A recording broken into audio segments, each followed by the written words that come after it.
चलिए, क्या कर रही है मेरी बुलबुलें आज? की क्या कर रही है? प्रैक्टिस है ना। रिफ नॉट बना रहे हैं ना आप लोग? हाँ, बनाओ, जल्दी से बनाओ।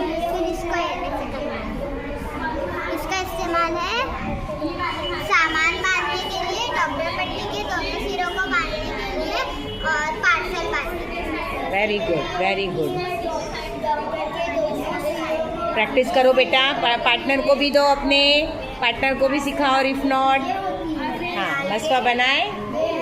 हाँ, बताओ आपकी reef knot. Very good, very good. रुको, फोटो लूँगी मैं। बताओ ज़रा रिफ नॉट का फ़ोटो लूँ। हाँ, चलो इसका इस्तेमाल बताओ जल्दी से। पार्सल बांधने के लिए, डॉक्टर पट्टी के दोनों सिरों को बांधने के लिए। आप लोग भी बोलो। डॉक्टर सामान बांधने के लिए। Very good. आप लोगों ने बनाए रिफ नॉट? हाँ, ठीक है। इसकी प्रैक्टिस आज करेंगे। आज हम लोग एक ही नॉट को एकदम परफेक्ट कर लेंगे।